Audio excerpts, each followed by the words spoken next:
শহরটির দূর প্রান্ত থেকে একজন লোক দৌড়ে আসলেন। ক্বালা ইয়া কওমি ইত্তাবিউল মুরসালিন, তিনি বললেন, হে আমার জাতি, তাদের অনুসরণ করো যাদেরকে প্রেরণ করা হয়েছে। সেখানে কতজন রাসূল ছিলেন? 3 জন। আর এখন আরেকজন মানুষ আসছেন শহরটির দূর প্রান্ত থেকে। আমি চাই যে আপনারা এখানে বর্ণিত বক্তব্যটির কয়েকটা বিষয় লক্ষ্য করুন। প্রথম যে বিষয়টি লক্ষণীয় তা হলো, তিনি ছিলেন একজন মাত্র মানুষ, শুধুই একজন ব্যক্তি। 3 জন রাসূল দাওয়াতি কাজ করেছেন, আর কতজনের কাছে তারা পৌঁছাতে পারলেন? একজনের কাছে। এই ধারণাটি কি ইতিমধ্যেই শেখানো হয়েছে? আপনি বড় সংখ্যক মানুষের কাছে প্রচার করার চেষ্টা করবেন, সেখান থেকে হয়তো একজনকে পাবেন। এটা কি আগে এসেছে? ইন্নামা তুনদিরু মান ইত্তাবা যিকরা ওয়া খাশিয়ার রহমান বিল গায়ব ফাবাশশিরহু বিমাগফিরাতিন ওয়া আজরিন কারীম। আপনি শুধু কোনো একজন ব্যক্তিকে সতর্ক করতে সক্ষম হবেন যে এই স্মরণিকার অনুসরণ করবে এবং আর রহমানকে, অর্থাৎ অবিশ্বাস্য রকম করুণাময় সেই সত্তাকে না দেখেই ভয় করবে। সেই একমাত্র ব্যক্তিকে ক্ষমা ও মর্যাদা সম্পন্ন প্রতিদানের অভিনন্দন প্রদান করুন। রাসূল সাল্লাল্লাহু আলাইহি সাল্লামকে বলা হয়েছিল যে বেশিরভাগ মানুষই অনুসরণ করবে না, মনে আছে সেটা? 3 জন রাসূল আসলেন গোটা একটি জাতির কাছে সত্য প্রচার করার জন্য। আর কতজন অনুসারী তারা পেলেন? একজন। এটাই এখানে প্রথম শিক্ষণীয় বিষয়। এটা এই ধারণাটিকে জোরালো করছে যে আপনি সংখ্যার দিকে লক্ষ্য করবেন না। আল্লাহর সাহায্য সংখ্যার মাধ্যমে আসে না, এমনকি একজনের দ্বারাও আল্লাহর সাহায্য আসতে পারে। এটাই প্রথম লক্ষণীয় বিষয়। দ্বিতীয় লক্ষণীয় বিষয়টি হলো, মিন আকসাল মাদিনা, শহরটির দূর প্রান্ত হতে তিনি আসলেন। এখানে আরেকটু লক্ষ্য করুন, আরবিতে শহর বোঝাতে যে শব্দ ব্যবহৃত হয় তা হলো আল করিয়া। অদরিব লাহুম মাসালান আসহাবাল করিয়া। তিনি বলেননি অদরিব লাহুম মাসালান আসহাবাল মাদিনা, তিনি মদিনা বলেননি, তিনি বলছেন করিয়া। এরা ছিল শহরের জনগণ। কিন্তু এখন ভিন্ন আরেকটি শহরের কথা আসছে, ভিন্ন শব্দ আসছে। এখানে যদি একই শব্দ আসতো তাহলে একই শহরের কথা বোঝাতো। তিনি আল মাদিনা শব্দটি ব্যবহার করেছেন এবং এখানে আল মাদিনার অন্য প্রান্তের কথা এসেছে। অন্য কথায়, এই 3 জন রাসূল, এই মানুষগুলো একই শহরে বাণীটি প্রচার করে যাচ্ছেন, দিনে রাতে বারবার দাওয়াতি কাজ করে যাচ্ছেন। আর কেউ হয়তো এক স্থানে এই বাণীটি শুনেছে, এরপর অন্য কেউ অন্য স্থানে বাণীটি শুনেছে। একসময় হয়তো বাণীটি অন্য একটি শহরে পৌঁছে গেল। সেই শহরের দূরের এক প্রান্তে কেউ বাণীটি শুনতে পেলেন আর সিদ্ধান্ত নিলেন যে এটাই সঠিক জিনিস। আর সেখান থেকে তিনি এত দূর ভ্রমণ করে আসলেন। তিনি বাণীটি দ্বারা এতটাই প্রভাবিত হয়েছিলেন, গত শতাব্দীতে আসা আমার শ্রদ্ধেয় অন্যতম একজন বিশিষ্ট চিন্তাবিদ, যিনি 70-এর দশকে পরলোক গমন করেন, ইবনে আশুর রাহিমাহুল্লাহ, এই আয়াতের ব্যাখ্যায় বলেছেন, এটা আসলে মানব ইতিহাসের রীতি হয়ে এসেছে যে ব্যস্ত শহরে বসবাসকারী মানুষেরা বেশিরভাগ ক্ষেত্রেই ধর্ম থেকে দূরে সরে যায়। আর যেই মানুষেরা শহরের বাইরে বসবাস করে তারা আসলে অধিক সময় পায় চিন্তাভাবনা করার, অনুধাবন করার এবং প্রকৃতির সাথে একাত্মতা অনুভব করার। তারা হয়ে থাকে অধিক চিন্তাশীল মানুষ, আর এজন্যই তাদের মধ্যে আধ্যাত্মিকতাও বেশি থাকে। অপরদিকে শহরের মাঝখানে বসবাসরত মানুষেরা হয়ে থাকে অত্যাধিক ব্যস্ত, সবসময় তাড়াহুড়া, হইচই, ব্যবসা বাণিজ্য, ব্যয়বহুল জীবনযাত্রা ইত্যাদিতে রত। এ কারণে তাদের জীবনে আধ্যাত্মিকতা কম থাকে। এই আয়াতে আল্লাহ উল্লেখ করছেন, এই মানুষটি যিনি এখনও রাসূলদেরকে দেখেননি, তিনি থাকেন শহরের অন্য প্রান্তে, তিনি ঈমান আনতে প্রস্তুত। আর যেই লোকদের মাঝে রাসূলগণ দাওয়াতি কাজ করছেন তারা তা গ্রহণ করতে অস্বীকৃতি জানাচ্ছে। এটা লক্ষ্য করাও গুরুত্বপূর্ণ যে শ্রোতা হিসেবে কঠিন কারা? শহরের মানুষেরা। আপনাদেরকে ব্যক্তিগত অভিজ্ঞতা থেকে একটা বিষয় বলছি। ধরুন আপনি ইসলাম সম্পর্কে বলতে চাইছেন, যেমন নিউ ইয়র্ক সিটিতে, সিলিকন ভ্যালিতে ইসলাম সম্পর্কে কথা বলার চেষ্টা করুন, এ সম্পর্কে কথা বলার চেষ্টা করুন, আর তারপর ইসলাম নিয়ে কথা বলার চেষ্টা করুন ওয়েকো টেক্সাসের কোনো একটা গির্জায়। সেখানে আপনি মনোযোগী শ্রোতা পাবেন। কথা শোনার পর তারা হয়তো আপনাকে হত্যা করবে, কিন্তু তারা কথাগুলো শুনবে। যুক্তরাষ্ট্রের গোটা দক্ষিণাঞ্চল জুড়ে বেশ কিছু গির্জা রয়েছে যারা আসলে নিয়মিত মুসলিম বক্তাদেরকে আমন্ত্রণ জানায় শুধু কথা বলার জন্য ঈসা আলাইহিস সালাম সম্পর্কে, ইসলামিক দৃষ্টিকোণ থেকে সৃষ্টিকর্তার ধারণা নিয়ে। তাদের সবাই আমাদেরকে ঘৃণা করে না। বড় শহরগুলোতে আপনি সেই ধরনের আমন্ত্রণ পাবেন না, আপনি পান না, এমনকি ইউনাইটেড স্টেটসের মধ্যেও। প্রসঙ্গক্রমে সবচেয়ে জঘন্য সামাজিক ব্যাধিগুলো যা আমাদের সমাজকে সংক্রমিত করে চলছে, সেগুলো আপনি কোথায় পাবেন? শহরগুলোতে। আর এটা অবিশ্বাস্য যে এমন জায়গা যেখানে রাসূল পাঠালে তারা সহজলভ্য অনুসারী পেতেন, যেখানে মানুষ ইতিমধ্যে আধ্যাত্মিক, চিন্তাশীল, প্রকৃতির স্পর্শধন্য, আল্লাহ তাদেরকে সেখানে পাঠাতে পারতেন। তা না করে আল্লাহ সর্বদা রাসূলদেরকে প্রেরণ করলেন শহরে। আল্লাহ মুসা আলাইহিস সালামকে তার সময়কার সবচেয়ে উন্নত শহরটিতে প্রেরণ করেছিলেন। গোটা আরব অঞ্চলের মধ্যে কেন্দ্রীয় শহর ছিল মক্কা। জঘন্যতম সামাজিক ব্যাধিগুলো ছিল মক্কাতেই। মদিনাতে বরং অধিকতর ভালো মানুষরাই থাকত, এমনকি এখনও আছে। এটা অসাধারণ। যদি চমৎকার মানুষের দেখা পেতে চান তাহলে মক্কায় যাবেন না, এমনকি সেখানকার ট্যাক্সি চালকরাও জঘন্য, ট্যাক্সি চালকরাও। তো সেই মানুষটি শহরের দূর প্রান্ত থেকে ছুটে আসলেন। আমরা দেখছি যে এটা এতটাই দূরে ছিল যে সেখানকার সম্ভাবনা খুবই কম ছিল। জানেন এখান থেকে আমরা কি শিখছি? যখন একটি সদুপদেশ প্রচার করেন কখনোই এটাকে তুচ্ছ মনে করবেন না। সেই সময় তাদের ফেসবুক ছিল না, মোবাইল ফোন ছিল না, কোনো ওয়েবসাইট ছিল না। তারা শুধু মানুষের সাথে কথা বলেছেন, কিন্তু কথা ছড়িয়ে পড়েছিল এবং ছড়িয়ে পড়েছিল। আর অন্য প্রান্ত থেকে একজন মাত্র মানুষ বুঝতে পারলেন যে এটাই সত্যবাণী। আর তার ইসলাম গ্রহণ করা এতটাই তাৎপর্যপূর্ণ যে মিলিতভাবে 3 জন রাসূল সম্পর্কে কোরআনে যতগুলো আয়াত এসেছে এর তুলনায়ও তাকে নিয়ে বেশি সংখ্যক আয়াত এসেছে। আল্লাহ 3 জন রাসূলের চেয়েও তার সম্পর্কে বেশি কথা বলেছেন। এটা গুরুত্বহীন বিষয় নয়। এটা যদি গুরুত্বহীন হতো তাহলে কোরআনে এটাকে এতটা মূল্যায়ন করা হতো না, যেখানে প্রতিটি আয়াতকে নিখুঁতভাবে বিন্যস্ত করা হয়েছে। এটা বেশ শক্তিশালী একটা বিষয়। এটা আসলেই শক্তিশালী। শুধু একজন ব্যক্তির পরিবর্তনও সম্ভাবনাময়। আপনি জানেন না যে সেই ব্যক্তিটি কে। এই বাণীটি রাসূল সাল্লাল্লাহু আলাইহি সাল্লামকে সূরাটির শুরুতে দেয়া হয়েছে। এ বিষয়ে একটা উক্তি আমি শুনেছিলাম, কাম্মিন মাগমুরিন ফিল আরদ মাশহুরুন ফিস সামা। এমন কত মানুষ রয়েছে যারা পৃথিবীতে সম্পূর্ণ অপরিচিত, কিন্তু আকাশে তারা অনেক বেশি জনপ্রিয়। এমন মানুষ রয়েছেন যাদেরকে কেউ চিনে না, কিন্তু আকাশের অধিবাসীদের কাছে তারা সুপরিচিত। সুবহানাল্লাহ। এই ব্যক্তিটি যিনি আমাদের কাছে মহানায়ক হিসেবে বিবেচিত, তার নাম হল রজুল, কোনো এক ব্যক্তি। এই ব্যক্তিটি কোথা থেকে এসেছেন? তিনি অসাধারণ। তার কথা সূরা ইয়াসিনে এসেছে। তিনি এসেছেন শহরের দূর প্রান্ত থেকে। কোন শহর? কোনো এক শহর। আমরা কি তার নাম জানি? না। আমরা কি তার ঠিকানা জানি? আমরা কি জানি কোন যুগে তিনি বসবাস করেছিলেন? তারপরও এই বিষয়গুলোর কোনো কিছু না জানা সত্ত্বেও তার স্মৃতিকে কোরআনে অমর করে রাখা হয়েছে শেষ বিচারের দিন পর্যন্ত। যেই মানুষটির নামও আমরা জানি না, তার স্মৃতিকে উদযাপন করা হচ্ছে। তার যোগ্যতা কি ছিল? তিনি কোন মাদ্রাসায় পড়াশোনা করেছেন? কত টাকার মালিক ছিলেন তিনি? কোথা থেকে তিনি সার্টিফিকেট পেয়েছিলেন? কোন আলেমদের কাছে তিনি অধ্যয়ন করেছেন? কোনো কিছুর উল্লেখ নেই। অজ্ঞাত একজন মানুষ, যিনি ঘটনাক্রমে বাণীটি শুনেছিলেন যে একজন সৃষ্টিকর্তা রয়েছেন, তিনি রাসূল প্রেরণ করেছেন, আর এই সব কিছু তার কাছে যুক্তিসঙ্গত মনে হয়েছে, আর তিনি এখন একজন অনুকরণীয় ব্যক্তিত্বে পরিণত হয়েছেন। বুঝতে পারছেন আমি আপনাদেরকে কি বলতে চাচ্ছি? আপনাদেরকে যা বলতে চাচ্ছি তা হলো আমরা মানুষের যোগ্যতার প্রমাণ নিয়ে অতিমাত্রায় আচ্ছন্ন, কিন্তু ঐকান্তিকতা নিয়ে আমাদের মনোযোগ এর ধারে কাছেও নেই। কিন্তু কোরআন এর বিপরীত কথা বলছে। কোরআন আপনাকে বলছে যে কেউই গুরুত্বহীন নয়। আল্লাহ এই মানুষটি সম্পর্কে কি বলছেন? তিনি বলছেন একজন মানুষ আসলো শহরের দূর প্রান্ত থেকে, ইয়াসআ, তিনি দৌড়ে আসলেন। কখন একজন মানুষ দৌড়ায়? যখন জরুরি অবস্থা তৈরি হয়। এখন প্রশ্ন জাগে যে সেই জরুরি অবস্থাটা কি? তার জরুরি অবস্থাটা হলো তিনি দৌড়ে আসছেন। আর তিনি কি কাছে ছিলেন নাকি দূরে? দূরে। শুধু প্রথমত একটি জিনিস বলার জন্য, ইয়া কওমি ইত্তাবিউল মুরসালিন, হে আমার জাতি, তাদেরকে অনুসরণ করো যাদেরকে প্রেরণ করা হয়েছে। শুধু অনুসরণ করো যাদেরকে প্রেরণ করা হয়েছে। তাদের অমনোযোগী অবস্থা এবং সমাজের বেপরোয়া পাপকর্ম দেখাটাই তার জন্য ছিল জরুরি অবস্থার শামিল। বিষয়টা এতটাই গুরুতর যে তিনি দৌড়ে আসলেন, কিন্তু প্রসঙ্গক্রমে সেই পাপকর্মগুলো কি সেখানে দীর্ঘ সময় ধরে চলছিল? মানুষ কি সেই একই খারাপ কাজ সমাজে দীর্ঘ সময় ধরে করে চলেছিল? হ্যাঁ, কিন্তু যখন তিনি ইসলামে প্রবেশ করলেন তার কাছে এটাকে জরুরি অবস্থার মতো মনে হলো। তিনি পাপ কাজকে গা সওয়া মনে করলেন না। তিনি অবাধ্যতাকে স্বাভাবিক বলে মেনে নিয়ে বললেন না যে এরা তো এই কাজই করবে। ও, তাদের কাছে 3 জন রাসূল রয়েছে, আমাকে আর তাদের প্রয়োজন নেই। আমি এমন কী বা বলতে পারবো যা রাসূলগণের বলা বাকি? কিন্তু তারপরেও তিনি গেলেন। আমি আগে আপনাদের একটা বিষয় জানিয়ে রাখতে চাই। আমি এই বিষয়টা পরে বিস্তারিত উল্লেখ করব। রাসূলের সাথে একজন বিশ্বাসীর তুলনা হলো সূর্যের সাথে চাঁদের তুলনা করার মতো। আর এর মধ্যে কোনটি উল্লেখযোগ্যভাবে উজ্জ্বল? সূর্য। আর সূর্য হলো এমন জিনিস যা চাঁদকে তার আলো প্রদান করে।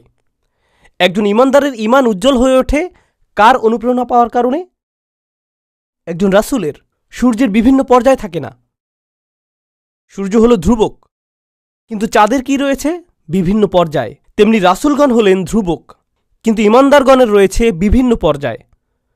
তো এখানে আসলে কোনো তুলনা হয় না। সূর্যের রয়েছে তার নিজের স্থান, আর চাঁদের রয়েছে তার স্থান। যদিও রাসূলগণ তাদের দায়িত্ব পালন করেছেন, এর অর্থ এটা নয় যে আপনি আপনার দায়িত্ব থেকে অব্যাহতি পেয়ে গিয়েছেন। তিনি শহরের দূর প্রান্ত থেকে ছুটে এসেছিলেন, কারণ তিনি তার দায়িত্ব অনুভব করেছিলেন। এরা ছিল তার নিজের লোক। তিনি তাদের জন্য উদ্বিগ্ন ছিলেন। ও আমার জাতি!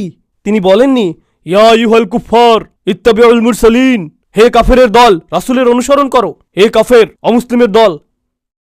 তিনি তা বলেননি, তিনি বলেছিলেন, ও আমার জাতি।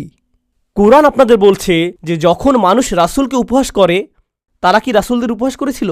তারা করেছিল। তারা তাদেরকে অভিশাপ হিসেবে বিবেচনা করেছিল। তারা রাসূলদেরকে হুমকি দিয়েছিল। রাসূলদের প্রতি যে কোনো ইমানদারের এই পরিমাণ ভালোবাসা থাকতে হবে যে তার এরকম বলা উচিত, কাফেরের দল, তোমরা রাসূলদেরকে নিয়ে উপহাস করছো, তোমাদেরকে হত্যা করা উচিত। কিন্তু এই ব্যক্তিটি সেখানে গেলেন এবং প্রথম যে কথা তার মুখ থেকে বের হলো তা কি ছিল? হে আমার জাতি। কারণ তিনি বুঝতে পেরেছিলেন যে এটাই রাসূলদের সুন্নাহ আলাইহিমুসসালাতু ওয়াসসালাম। মানুষ রাসূলদের বিরোধিতা করছে, কিন্তু এই কারণে তারা নিজ জাতির প্রতি ভালোবাসা হারাননি। কতজন মানুষ এমন করেছেন যারা দাওয়াতি কাজ করার সময় যাদেরকে দাওয়াত দেন তাদেরকে নিজের আপন মানুষ হিসেবে বিবেচনা করে? খুবই অল্প সংখ্যক। এটা কোরআনের একটি শিক্ষা যা হারিয়ে গিয়েছে। সম্পূর্ণ এই ঘটনাটি বলা হয়েছে তিনটি শ্রেণীর প্রতি, রাসূল, ইমানদার আর কাফির। আমাদের সময়ের ইমানদাররা এটা শুনতে চায় না, তারা এটা শুনতে চায় না। আমরা সকলকেই তকমা দিতে পছন্দ করি, সাওয়াউন আলাইহিম, তাদের আশা ছেড়ে দাও। কোরআন থেকে কত দূরে সরে গিয়েছি আমরা। এমনকি অমুসলিমদের সম্পর্কে যেভাবে আমরা চিন্তা করি তাতেও, তাদের প্রতি আমাদের মনোভাবেও তাদের জন্য উদ্বিগ্ন হয়ে আপনার ছুটে আসা উচিত। এখন আরেকটি যে বিষয়ে আমি আপনাদের মনোযোগ আকর্ষণ করতে চাই তা হল, তিনি দৌড়ে আসলেন। একটা ঘোড়া নিতে পারতেন, কমপক্ষে একটা গাড়ি ভাড়া করতে পারতেন। এটা মনে হচ্ছে যে যখন তিনি শহরের সেই প্রান্ত থেকে এখানে ছুটে আসলেন এই লোকদের সাথে কথা বলার জন্য, সেই সময়ে তার কোনো উপায় উপকরণ ছিল না, তাই না? তো এই অসাধারণ দায়ী, যিনি এতটাই অবদান রেখেছিলেন যে আল্লাহ কোরআনে তার কথাগুলোকে অমরত্ব দান করার সিদ্ধান্ত নিয়েছিলেন, তার কি পরিমাণ উপায় উপকরণ ছিল? শূন্য। সর্বসাকুল্যে তার যা ছিল তা হল একজোড়া পা। তিনি দৌড়ে আসলেন। উপায় উপকরণের স্বল্পতা নিয়ে অভিযোগ করা বন্ধ করুন। এটা বিজয় দান করে না। উপায় উপকরণগুলো পৃথিবী পরিবর্তনের মাধ্যম নয়। আল্লাহ আপনার প্রচেষ্টা দেখতে চান, কতটুকু সাই আপনি করেছেন। ওয়াল্লাইসা লিল ইনসানি ইল্লা মা সাআ, এটা ছিল আমার গতকালের খুতবার বিষয়বস্তু। মানুষের অর্জন এমন কিছু নেই তাছাড়া যা সে আসলেই অর্জন করেছে, ঠিক ততটুকুই আপনি পাবেন। তো রজুলুন ইয়াসআ ক্বালা ইয়া কওমি ইত্তাবিউল মুরসালিন, এটা আমার পছন্দের একটা অংশ। ও হো হো হো হো, তোমরা রাসূলদের অনুসরণ করো। তিনি বলেছিলেন যে তাদের অনুসরণ করো যাদেরকে প্রেরণ করা হয়েছে। এই শিক্ষাটিকেই উম্মাহ হিসেবে আমাদেরকে আবারও শিখতে হবে। শুধু রাসূলদের অনুসরণ করো, সহজ কথা। এই ধর্মটি এতটাই চমৎকার। কোরআনে আল্লাহ আমাদেরকে রাসূলের আদর্শ দিয়ে দিয়েছেন। সেই আদর্শ স্বয়ং রাসূল সাল্লাল্লাহু আলাইহি সাল্লামকে অনুপ্রাণিত করত। আমাদের নবী অনুপ্রাণিত হতেন যখন তিনি মুসার ঘটনা শুনতেন। তিনি অনুপ্রাণিত হতেন যখন তিনি ইউসুফ সম্পর্কে জানতেন। আমাদেরকেও তা থেকে অনুপ্রাণিত হওয়া উচিত। এই রাসূলদের থেকে অনুপ্রাণিত হওয়া হলো রাসূল সাল্লাল্লাহু আলাইহি সাল্লামের একটি সুন্নাহ। আমি আপনাদের একটি ছোট ঘটনা বলছি। আমি কাউকে অপমান করতে চাই না, বিবেকের তাড়না থেকে আমাকে কথাগুলো বলতে হচ্ছে। আর আমি মনে করি আমার জীবনের কিছু অভিজ্ঞতা আপনাদের সাথে শেয়ার করা উচিত, কারণ এটা হয়তো আপনাদের উপকারে আসবে। আমি কুয়েতে গিয়ে একটা আলোচনা করেছিলাম, তো বক্তব্য শেষ করলাম। বিশাল নিরাপত্তা বেষ্টনী।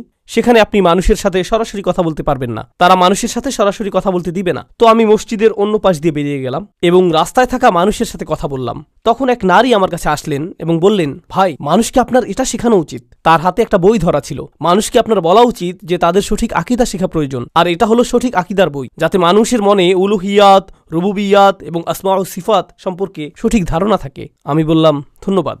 এটা কোন বই? এটা কি কোরআন? এটা কি কোনো সূরা?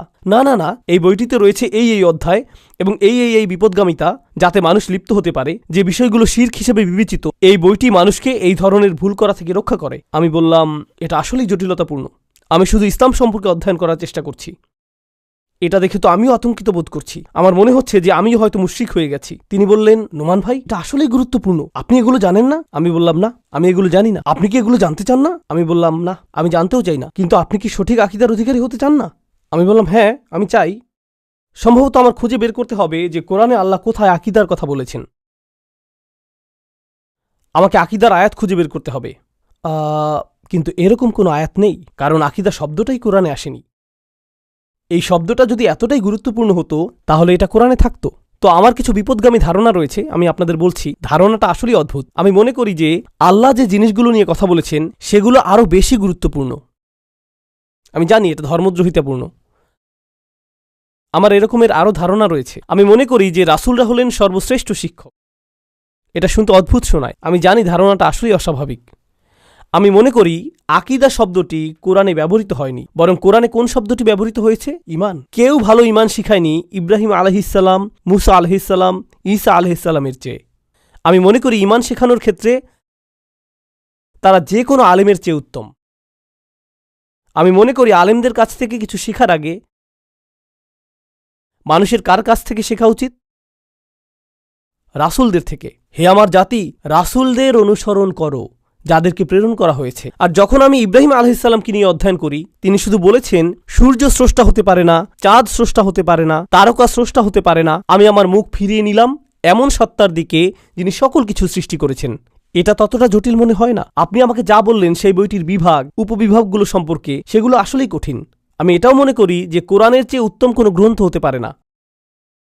মানুষের যদি কোনো একটি বইও জানার প্রয়োজন হয়, তা হলো কোরআন। আমি জানি এটা অদ্ভুত শোনাচ্ছে, কিন্তু আমি মনে করি যে এর রচয়িতা হলেন সর্বশ্রেষ্ঠ।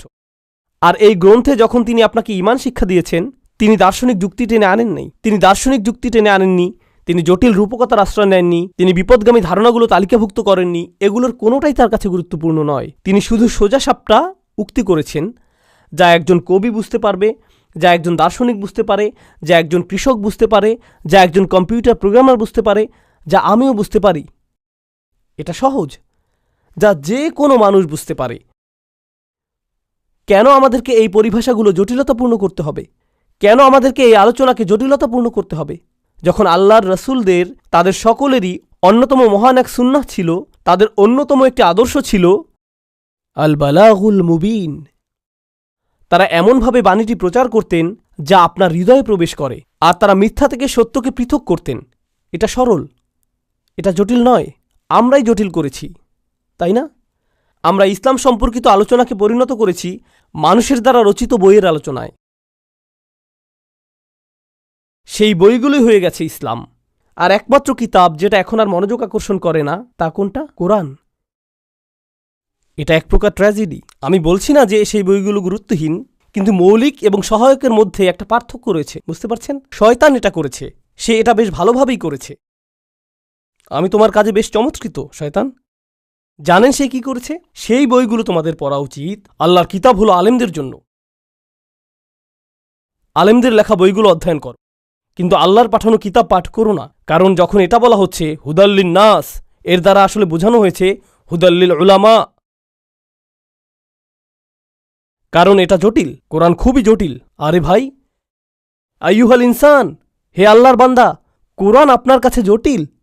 আসলেই কোরআন জটিল? জিনেরা কোরআন শুনেছিল এবং মুসলিম হয়ে গিয়েছিল। পাশ দিয়ে যাওয়ার সময় তারা কোরআন শুনতে পেল এবং মুসলিম হয়ে গেল। আর তারপর তারা এ বিষয়ে কথা বলছিল, কারণ তারা এতটাই অনুপ্রাণিত হয়েছিল, আর আল্লাহ সেটা কোরআনে উল্লেখ করলেন। আর আপনার কাছে কোরআন জটিল? কোরআন নিয়ে কথা বলার আগে জিনেরা কোথা থেকে ডিগ্রি নিয়েছিল? এই জিনেরা কোন মাদ্রাসা থেকে পাশ করেছিল? কোরআনের আয়াত নিয়ে তারা কেন মন্তব্য করবে? আস্তাগফিরুল্লাহিল আযীম। তারা কি ধরনের শয়তান? তারা জিন, শয়তান নয়। আর আমরা তাদের উক্তিগুলোই পাঠ করছি। আল্লাহর বাণী থেকে মানুষকে দূরে রাখতে আমরা পছন্দ করি। হ্যাঁ, আমি স্বীকার করি যে আপনার সম্ভাবনা রয়েছে ভুল ব্যাখ্যা করার অথবা ভুল সিদ্ধান্তে উপনীত হওয়ার, কিন্তু জ্ঞানের পথের এই যাত্রা যতক্ষণ পর্যন্ত এতে আন্তরিকতা থাকে, ফাসআলু আহলা যিকরি ইন কুনতুম লা তা'লামুন, এমন ব্যক্তিকে জিজ্ঞেস করো যে তোমার চেয়ে বেশি স্মরণ করে, যে আত্মস্থ করার চেষ্টা করে। জ্ঞানের পথে এটাই প্রত্যেকটি মানুষের যাত্রা। মানুষের সেই পথ কেন রুদ্ধ করছেন? এমনটা করার কোনো কারণ নেই। অজা আমিন আকসাল মদিনাতি রজুলু ইয়াসআ, সেই ব্যক্তিটির এমনটা বলা উচিত ছিল যে এখানে রসুলগণ কথা বলছেন, আমার উচিত মুখ বন্ধ করে রাখা। উম্মার সবচাইতে বড় আলেম হলেন রসুলগণ। সেখানে 3 জন রাসূল ছিলেন, তাদের মাঝে কথা বলার জন্য আমার অবস্থান কোথায়? কিন্তু তিনি বুঝতে পেরেছিলেন যে আমাকে কথা বলতে হবে, কারণ রাসূলগণকে প্রত্যাখ্যান করা হয়েছিল। হয়তো এরা আমার কথা শুনবে, কারণ আমি রসুল নই। যদি আমি বিধিবদ্ধ কোনো অবস্থান থেকে নাও এসে থাকি, হয়তো আমি ভিন্ন দৃষ্টিকোণ থেকে আসতে পারবো, হয়তো আল্লাহ এটা কবুল করবেন।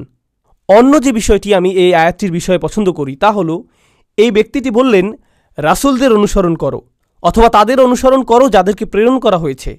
অনুসরণ করো, সূরাটিতে অনুসরণ করো কথাটি এর আগেও কি এসেছে? মনে করে দেখুন। তুমি শুধু তাকেই সতর্ক করতে পারবে যে এই স্মরণিকার অনুসরণ করে। ইন্নামা তুনদিরু মানিত্তাবা'আ যিকরা। এখানে এই ব্যক্তিটি বলছে ইত্তাবিউল মুরসালিন, একই শব্দ। এটা দুর্ঘটনাবশত আসেনি, আল্লাহ বলেছেন কোনো এক স্থানে। হয়তো কেউ একজন ঈমান আনবে, সে মুসলিম হয়ে যাবে, তার হৃদয়ে ঈমান জেগে উঠবে, তার ভিতরে কোনো পরিবর্তন ঘটবে। তোমরা হয়তো বুঝতেও পারবে না যে তার ভিতরে নীরবে কি পরিবর্তন ঘটে যাচ্ছে। আশা ছেড়ে দিও না, হয়তো একদিন সেই ব্যক্তি সামনে এসে উপস্থিত হবে এবং ঈমান গ্রহণ করবে, তাই না? ঠিক এই ব্যক্তিটির মতো আপনারা কি মনে করেন যে তিনি রাতারাতি ঈমানদার হয়েছেন, নাকি তিনি দীর্ঘ সময় ধরে এটা নিয়ে চিন্তা করেছেন? তিনি অবশ্যই এটা নিয়ে চিন্তা করেছেন আর তারপর সামনে এসেছেন, তাই না? কিন্তু লক্ষ্য করুন কি ঘটছে। প্রথম ক্ষেত্রে একজন ঈমানদার ছিলেন যিনি ঈমান এনেছিলেন গোপনে, কিন্তু দ্বিতীয় ক্ষেত্রে পরে যখন তার উল্লেখ আসলো তিনি এখন আর গোপনে নেই, তিনি শহরের প্রান্ত থেকে দৌড়ে আসলেন মানুষদের সাথে কথা বলার জন্য এবং প্রকাশ্যে বললেন তোমাদের উচিত রাসূলদের অনুসরণ করা। এর মাধ্যমে তার অবদান তাৎপর্যপূর্ণ হয়ে উঠেছে, তাই না? তো আগের অনুচ্ছেদে এমন একজনের কথা এসেছে যিনি সত্য অনুসরণ করেছেন ভেতরের পরিবর্তনের কারণে, আর এখন এমন একজনের কথা আসলো যিনি ভিতরগত দিক থেকে পরিবর্তিত আর এখন তিনি অবদান রাখতে আগ্রহী। তো এখানে চলে আসলো ভিতরগত এবং বহির্গত পরিবর্তন, আর উভয় পরিবর্তনে একই সাথে চলতে হবে, একটি অপরটির কাছে নিয়ে যাবে।